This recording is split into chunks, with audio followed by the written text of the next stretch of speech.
Alrighty, what's up guys, Single Player Nacho here. You guys ever wonder what the villagers from Resident Evil 4 actually do? It's a bunch of farming, they're raking stuff around, hay, they have cows, livestock. But they also have a bunch of dead bodies that have never been addressed why or how they were killed. You'll find a good amount of corpses throughout the village, whether it's bones or actual flesh and meat.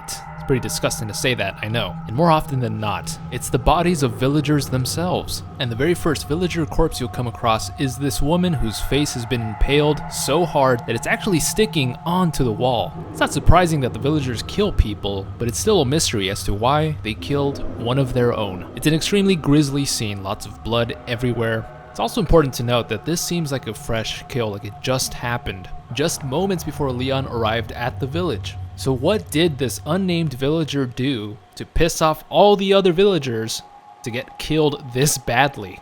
It makes me wonder, was there infighting of some sort between the villagers? Was this woman trying to escape the village? Was she still sane enough, even though she is under the control of the Plaga, to have understood that she needs to leave this hostile environment?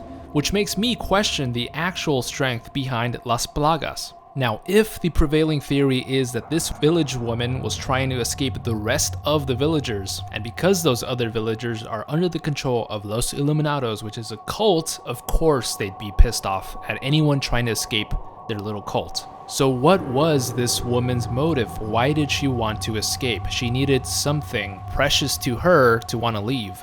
And my first thought is that she might have been a parent who lost their kids to Las Plagas. Of course, if you remember, the entire village's kids were killed as Las Plagas came into the village. With the arrival of Leon Kennedy, there was a huge commotion as noted in this document. So maybe she thought this was her big break to finally escape this crazy cult. But unfortunately, she was caught and they made an example out of her. Now that's just my overanalyzed theory as to why the villagers killed one of their own. More likely than not, the developers put this corpse in the beginning of the game to make the villagers seem very scary and dangerous and crazy people. It's a real tone setter, if you will.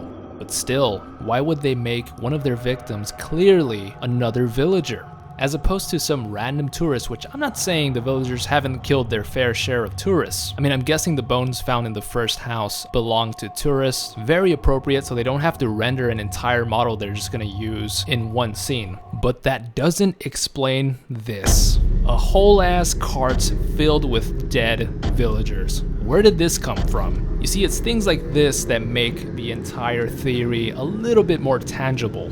Honestly, you can probably throw this entire theory out because it's just a small detail to make the villagers look more cannibalistic and insane.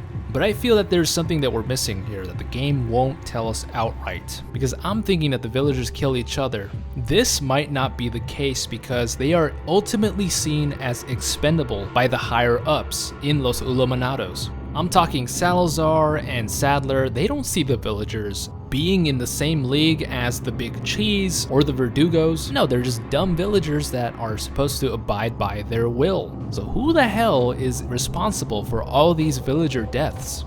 I know it's not Leon, okay?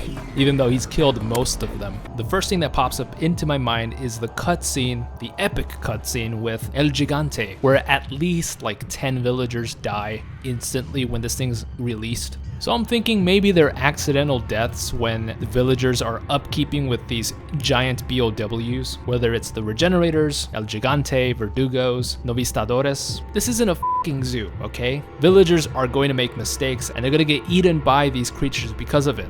But it might not be the creatures either, because these leaders, Ramon Salazar or Osmond Sadler, are known to personally kill their lower ranks or send them to their obvious deaths. That little guy, Ramon Salazar, has a bunch of death traps all over the castle, and he sends Leon into one. Of course, Leon survives, and down there in that pit spike, there's a bunch of dead monks. So I definitely wouldn't put it above Los Iluminados leaders to kill their lower ranks. And it might just explain the villager corpses found throughout the village. So what's to blame, ultimately, for this woman's death? Is it the villagers? Is it the cultist leaders? Is it the BOWs? It's Leon Scott Kennedy. I'm kidding. As I stated in my own theory, I think there was some kind of villager infighting because it's just a huge coincidence that these fresh bodies popped out of nowhere just as Leon Kennedy arrived at the village. Now I know what you're thinking, why the hell should I care? These villagers are insane people. Well, of course they're not actually insane, they're under mind control because of Las Plagas. They're victims of Ramon Salazar and Osman Sadler. And these two twerps are the actual insane, dictator-like asswipes. So if you are Ramon Salazar, you'd think that Las Plagas have complete control over these villagers. But what if Las Plagas are not as strong as Salazar hoped they would be? Of course, Salazar betrayed his entire family legacy to get Las Plagas out of the castle in order to achieve more power. But what if Las Plagas' power was actually dying out in the villagers? What if a few of them were waking up and snapping out of it? If you're Salazar, you want these guys dead and dead fast. You have a bunch of sheep, and if a few of those sheep start getting some brains and some balls, you gotta kill those sheep, dude.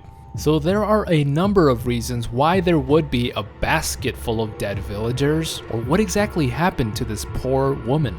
It's a tiny detail, but it really makes you wonder what was going on in the village. What was the morale between these villagers? Was there infighting? And were they actually trying to rise up against their higher power? You guys let me know what you think. What are your theories as to what killed these villagers? Be sure to comment down below your thoughts and suggestions for other horror mysteries. There's new videos on this channel every Sunday and Tuesday if you're interested. There's a second channel where I play weird random horror games, so check that out if you have a second. Thank you so much for checking out this video, and as always, stay single.